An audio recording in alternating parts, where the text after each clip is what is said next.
Welcome back, guys, to Feel the Drive. Hope you're all doing well. We're living in crazy times, starting to open up, but still got to be careful out there. So it's been a while. There's not been much of an update about what's going on, the Z3, the Z cars. I've just kind of filmed some podcasts and gone, yeah, this is great. So I hope you've enjoyed those. I've really enjoyed them. All the people I've done them with are great people, really knowledgeable about what they're doing. So it's great to talk to them and learn about stuff, pretty much. I know next to nothing about everything they're going on about. Um, so for me, it's great, and I hope that you get cool information from them as well that helps you out. So let's start with the Z3. Now, that was my baby. Is a big giveaway. Loved her to bits, and all of her bits because it's now rusted. The inner sills, the front part, you can just put your hand all the way through up to the first jacking point, so that is not structurally sound. There was a whole list of stuff for the MOT that needed doing that I did, like rear springs, exhaust, rear brake pipes, and I put up the rear brake pipes, and I put the black diamond stainless steel brake hoses in, which I'd done for the front but not the back, so I've put the back in, or I had put the back in. I did some weight reduction, taking the spare wheel tray out and the spare wheel. Now the spare wheel has never been used. It's exactly the same one that came out from the factory in America. The actual alloy was rusted flakes. It's a little bit cool, I guess, to have the original tyre, but I mean, it was never used, and I was never going to use it. The idea was for me to build that into a track car, and yeah, I just cut it off, basically. Lots of rust. Got some new tools, some new spanners to do certain jobs with, mole grips. They're very handy, and it was great. A great learning experience, just going through the process of taking the car apart, putting it back together, building confidence, really, and kind of expanding on the confidence that I'd already built in the Z shed, doing all the other bits to the car.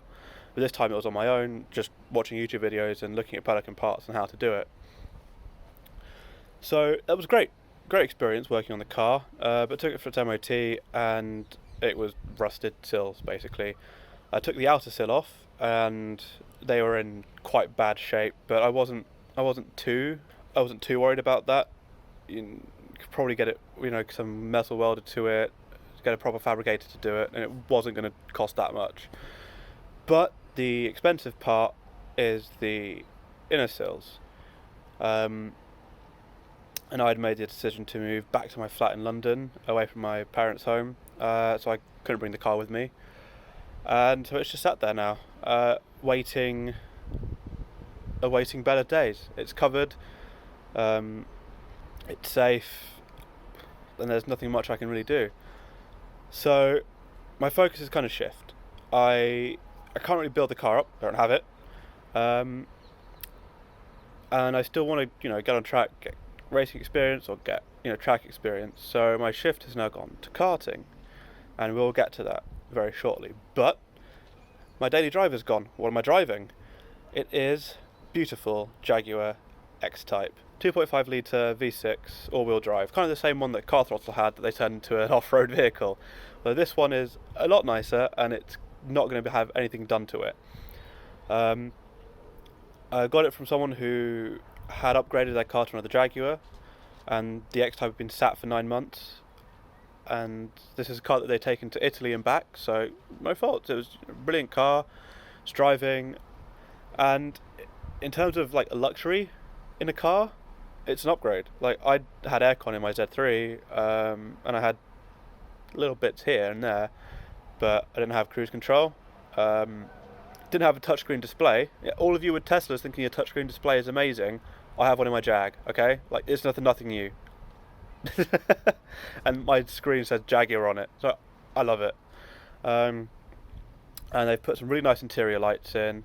The only thing I've done to it is put the Jaguar puddle lights, put a little Bluetooth connector so I can stream music, and change the brake pads and the brake discs for the front, because it had this horrible vibration under braking. So first thing I did was check brake fluid, fine, and then just swap out the pads and the discs, and it was fixed.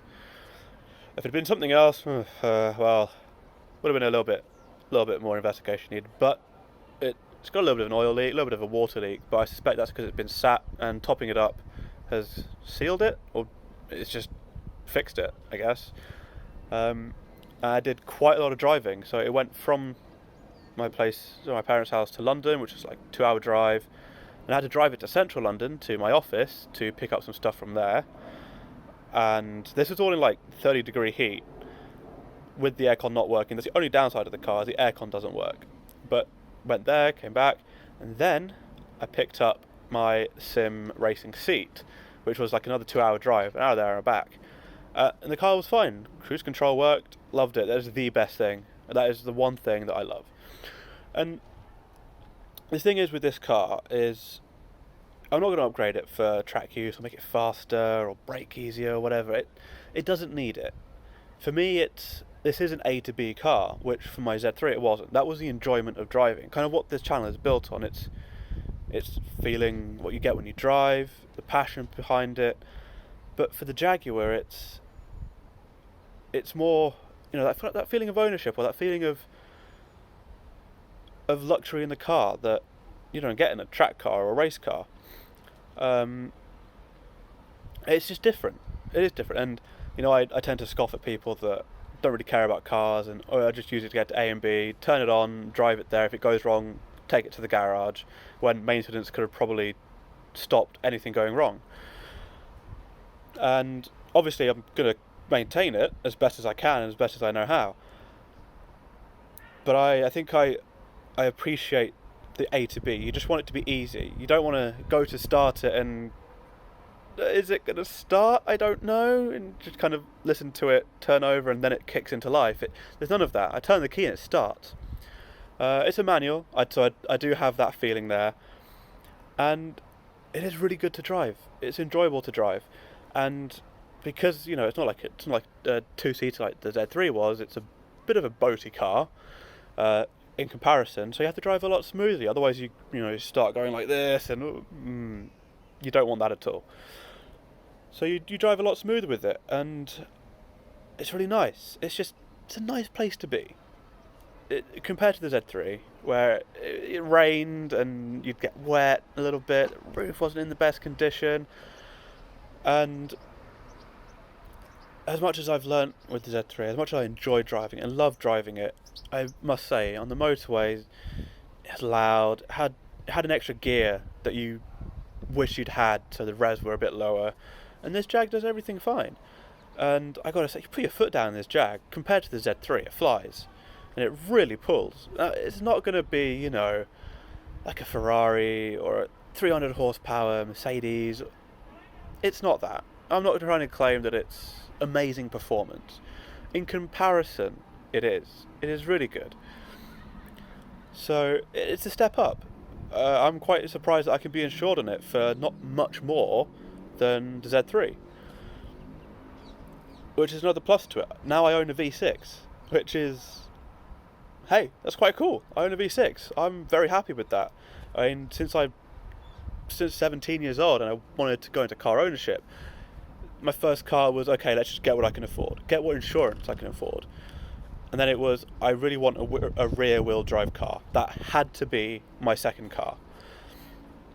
And I really wanted the Toyota MR2, but I got the Z3 and I have fallen in love with it. I will always love that car. I will always recommend it. Maybe buy one that's better condition than mine, but it was a blast to own. Obviously I still have it, but it's amazing. And then I've always had this idea that I want to go up the engine sizes. I'm happy with rear wheel drive. At some point I want all-wheel drive to experience it. And this is more like, so I can experience it in track performance. Not really too bothered about the drive settings for road use. Just front wheel drive I'm not so much a fan of, but I appreciate it.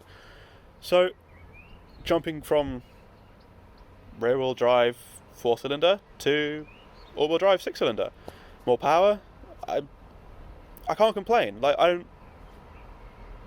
It's a Jag. I love it. I don't need to complain about it.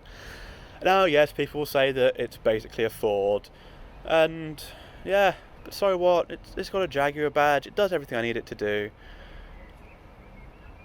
again, no complaints from me. I'm going to love it. I love the car already. The only thing I want to do to it is put really good tyres on it, and tyres for comfort, not performance. That's it. That's it. It's just going to be there, get me from A to B, and put my karting stuff in the back. So let's jump to karting. Let's jump to my race seat. So now that my Z3 track day car is out of the question, really, and I still want to get into some form of motorsport. I still want to hone my track experience. So the two best ways, especially highlighted by quarantine and the circumstances that we're living in, the sim racing. Now, I got a Ferrari 458 Italia wheel and pedals, no force feedback, it's the bungee cord system inside, and I got myself like a really cheap pedal and wheel stand. And this was just to start with. I already got an Xbox Xbox One, and I got F1 2019. So it's a start. It's nothing amazing out there. It's what I could afford at the time, but it's given me that experience. It's given me, time looking at a track or attacking a track in a car that you need to be very sensitive with and very precise with. Now, obviously, it's not the best simulator and it's not the best wheel or pedals, and I'm finding it especially tricky driving with no ABS, but with a pedal that has zero feeling and zero feedback. It's a little bit harder when you get to the end of the brake pedal, but like that's about it. So you can't feel anything. It's all visual. It's all feeling and timing, rather than actual brake pedal feel. So I'm struggling a bit with that. But am I going to bite the bullet and change it to ABS simply because my equipment isn't good enough? We'll find out. We'll find out, I guess. And the next thing is karting. Now, before lockdown, I had been karting twice. Once at Lakeside, once at Team Sport Docklands, and it was brilliant. Absolutely loved it. And I've recently been to Rye House once they've opened up again to do the Wayne Sprint, and I was god awful for a while anyway.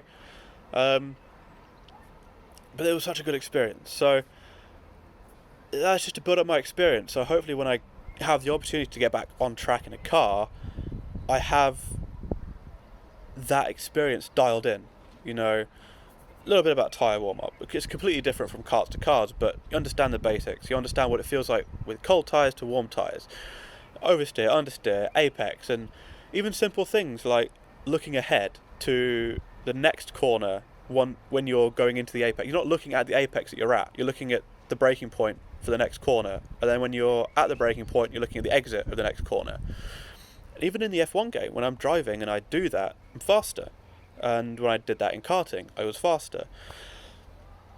So that experience, getting into good habits and not, doing bad habits like coming out of a corner exit and slamming your foot down, you're just going to spin the car. And in F1 2019 with my sim stuff, it does that. So learn not to do that. You learn to be a little bit easier on the pedal.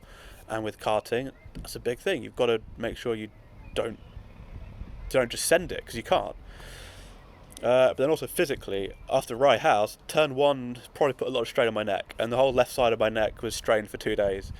I mean, coming out of doing no workouts or anything in lockdown, probably not the best option.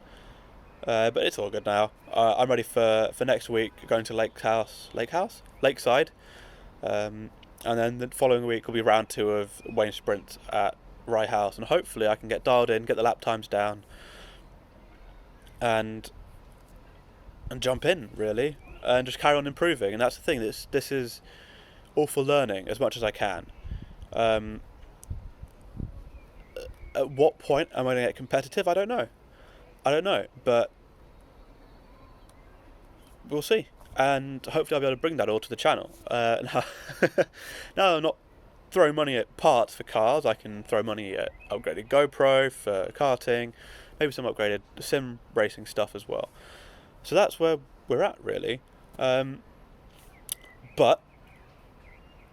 on the positive note, if you guys still want to see the Z4 and Z3 stuff, I will still be doing the Z car racing videos.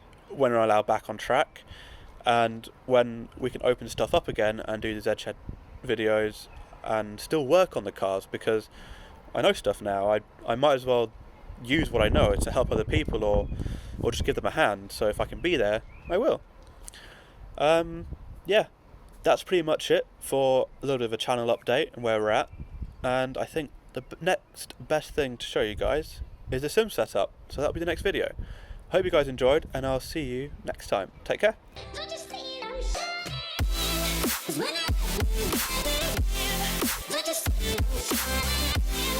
When I